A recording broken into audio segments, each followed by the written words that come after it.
So let's transition into you a little bit. First thing I noticed when you hopped on the call, where's the mustache? I I get over here, I shave it off before I come.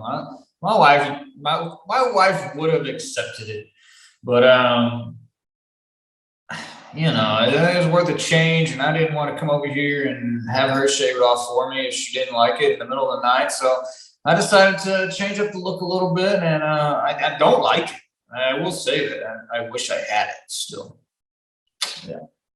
I mean, it worked during the season. It made you look the part of a pitching strategist when you would come out to the mound. That's for sure. It really did, and I felt it too. When I shaved it off, I looked in the mirror, I'm like, oh my God, what did I do? Like, it was a commitment from the first day of spring training to the end of the season. I told the guys, and there was a reason I did it. There's a reason I did everything stupid that I did. And I told the guys, like, this is what I'm doing. This is a commitment, because I'm not afraid to look stupid if this is what it grows in and turns into being, because I'm going to give you the freedom to be able to do what you want and not care what anybody else thinks anyway. This is our season. You be you, I'm going to be me, and me this season is going to be this mustache. Let's see what it turns out to be. I'm going to stick with it. I'm not going to shave it off. We drop 3 or 4 games in a row. I'm not going to change up anything. It's like, I'm going to roll with it all the way through. I loved what it turned out to be. Oh, yeah. And I do regret shaving it off. I'll admit it. I mean, maybe it'll have to make a comeback as the class progresses or something. We'll see. It might. Now, of course, every coach's career starts off with the playing side of it. You had some affiliated ball experience in the Red Sox organization. You played some indie ball stops, mainly in Gary. How did you start as a player growing up in Texas and get to where you were in your playing days, especially getting affiliated ball experience with the Red Sox? I grew up in a small town. Didn't know a whole lot about professional baseball or college baseball. It wasn't a whole lot of people from my town that went and played sports, even collegiately. I mean, my dad went and played. He was a defensive end at North Texas, but there wasn't a whole lot like returning guys that was like, oh, he's going here to play, he's going here, and it's just a couple thousand people in the town, and I didn't know anything about that. But I remember a conversation I had. I think it was with my dad when I was younger, and we were watching. We got to see Nolan Ryan a couple times, and they're on TV, and he's pitching, and my dad's like, oh yeah, they make a lot of money doing that. I'm like, they make a lot of money playing baseball? Like how do you do that? And my dad wasn't real adept at coaching or understanding what it took. I didn't have any lessons, pitching lessons or any of that. It's just, you just got to work harder than anybody you're around, and you'll get there. You be the best one where you're at, and you'll get there. I'm like, okay, well, I can do that. I can outwork anybody where I'm at. I can do that. Mm-hmm. And that was all I knew. And I ran into there was a guy, Chase Wright. He set a MLB record. He gave up back-to-back homers on a Sunday night game. He was with the Yankees, and he gave those up against the Red Sox. And he set an MLB record, I guess 4 in a row. And but anyway, he was my rival growing up. Big lefty, like an hour up the road. And we pitched against each other in our senior year. And I think there was 33, 34 punch outs in that game, but he had some scouts there to watch him. And there was a junior college scout there from Grayson County. And he asked me right there if I wanted to come play. And I was like, yeah, sign me up. You're gonna pay for my school. I was like, let's go. So that was kind of the first step into it. And then from there, I got a taste of like, okay, this is, big fish in a little pond. And now I moved up, and it's like, oh, okay, everybody else is pretty good too. It's like, that just makes me want to work harder. And so I did that there. And then, so it was kind of that evolution of just, I knew how to compete. I wanted to compete, and I threw hard. Like I knew that. I didn't know how to pitch. Didn't know how to pitch at all. Like, I just knew that, hey, there's a dude in the box. That dude's got a stick. I got a rock. Hey, man. I I'm better than you. Like, sorry. And so that was my whole mentality. It was just compete. Like, I really love to compete. But I didn't know anything about pitching, man. I didn't know anything about controlling runners or situational baseball or off speed or, anything.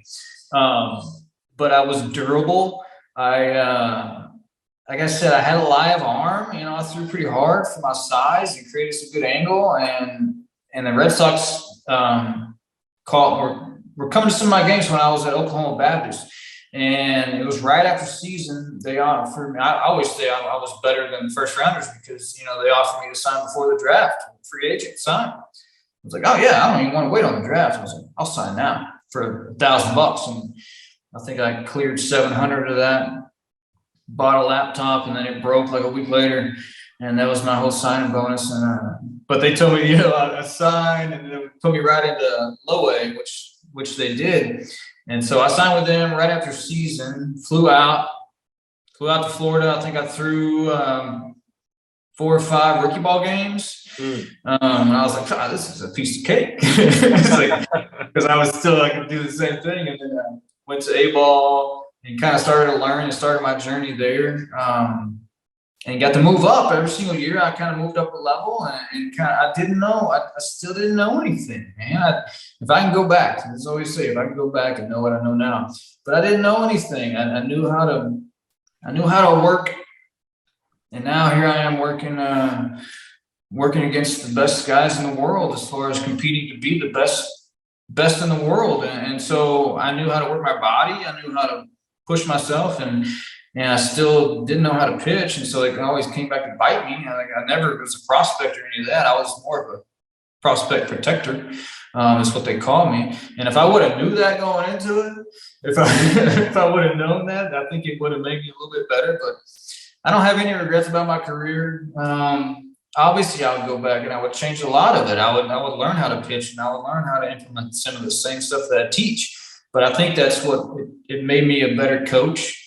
Everything that I went through and the way that I did it made me a better coach to be able to teach these guys, the younger guys, of like, look, man, I did it this way. I did it the way you're trying to do it.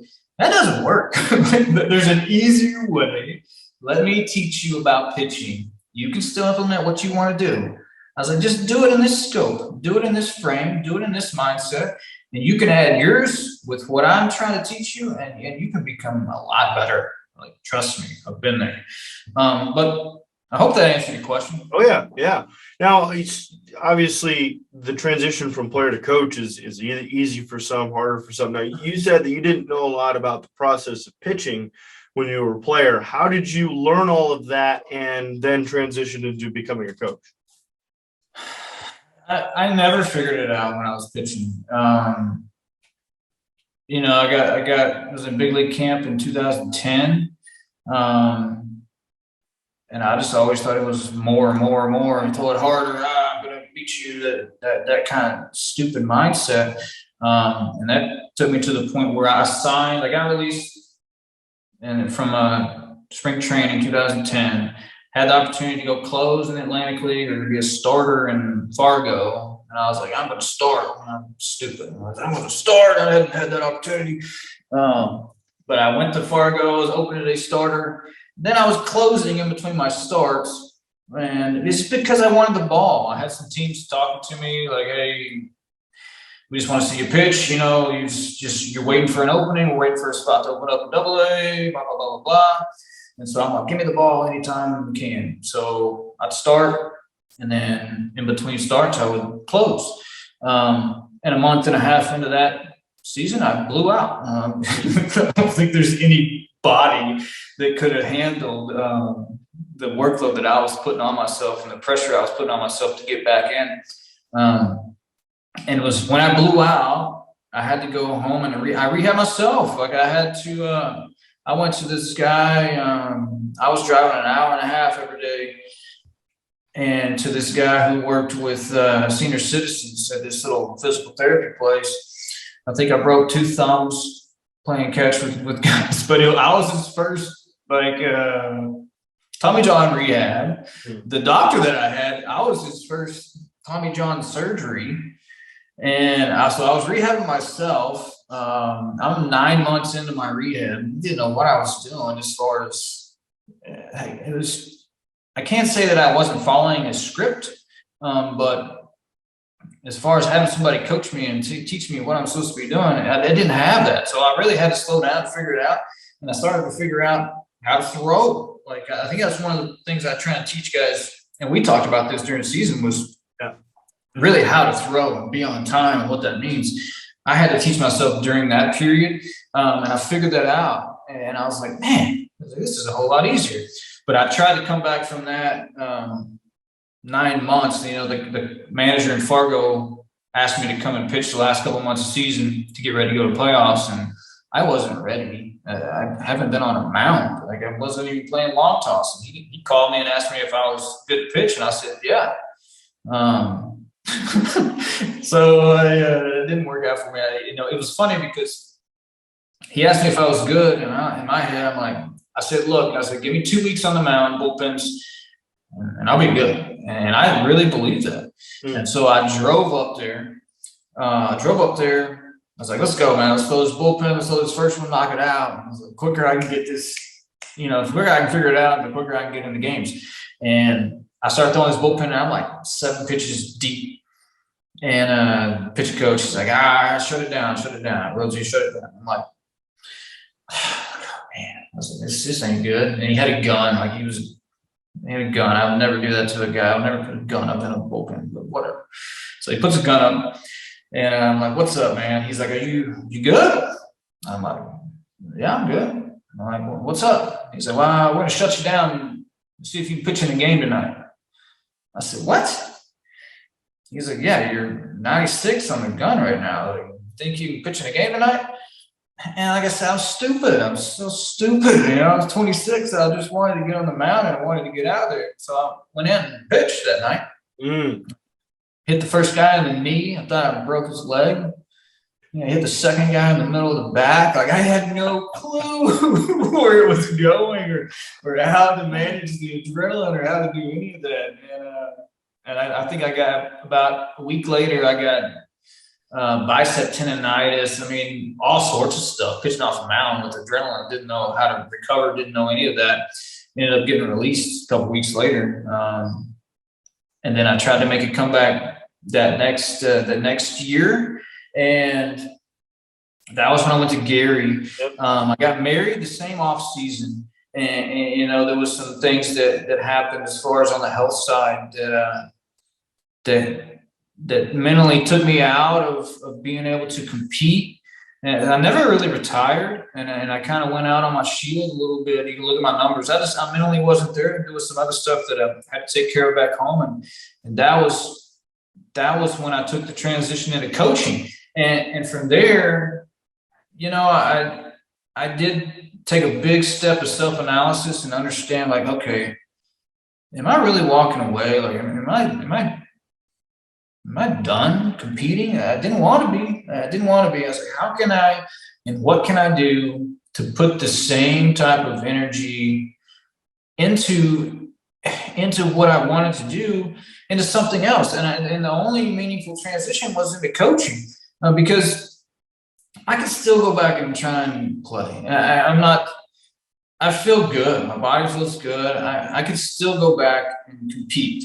But at that point in time, and even now, like, I know what it takes to really push yourself to the brink so that your body can last all season and it can be at its peak and it can perform and you can be really on point. Like, I know what it takes to do that.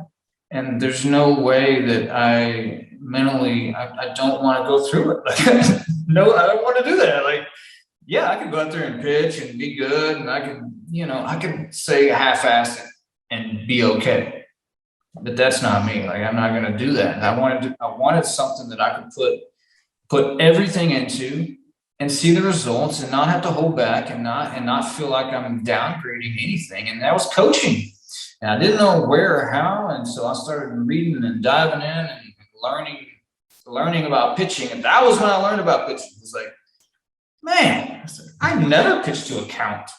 I never understood situational baseball. This guy's trying to hit the ball over here, and I'm sitting there just trying to blow his doors on the outer half, and they're getting singles, and I'm getting yelled at. Like, why am I throwing the ball there? And in my head, I'm like, well, I don't know. Where am I supposed to throw it? Like, so I had to learn all that, and I did that after Tommy John, after I was done playing, and then started implementing it when I was coaching. But the thing that I do bring to coaching that I think a lot don't is knowing how to compete, and like knowing how to compete and trusting yourself at the highest level, and knowing that, man, I would say balls can take you a long way. Straight balls. It took me to double A. It took me there. Like, didn't pitch on anything else other than, hey, me against you, mano y mano. My balls are bigger than yours. Let's go. That was the name of the game. But I think if I obviously go back and teach myself how to pitch, it would be a different story. But that's kind of what I like to be able to analyze our guys that, pitching independent ball. It's not. I say this, and it's going to sound funny, as I've said it before, but I feel like I'm a very good judge of the size of the guy's balls without seeing them. But being able to know how much he is competing, and knowing how much he is laying something on the line, like you gotta be able to toe that line. And I knew how to do that, and I know how to teach guys to do that, along with teach them how to pitch. Now, so you have, of course, you've moved to Portugal, season finished up, you've started that class. So what's the next step for you? That's a good question. And I think we talked about before we got on here was like, I'm having to go through the same thing that I got to teach most of my guys, as far as stepping out on that faith and being able to risk things. I would say this is probably the biggest risk that I've ever took. Me and my wife taking the risk to move over here. They don't play baseball in Portugal, so I can't go outside and find somebody to play catch with. I think I probably have the only baseballs in this whole country. Like, in my closet, it's probably the only baseballs here, the only baseball gloves. We told each other, it's one of those things we're gonna sell out here for a little bit, give it a try as far as live here and make a living. And for me, it was okay. I can't just go hands-on. Like I said, I can't go out to the park and see some dad playing catch with his kid and go up and say, hey, I give pitching lessons and blah, blah, blah. I can't do that. I can't even go down to the rec league and watch the guys play baseball and be like, hey, you guys don't know what you're doing. Hey, you need an arm? So being able to do the classes gives me a little bit of an outlet. And I like what it does offer me.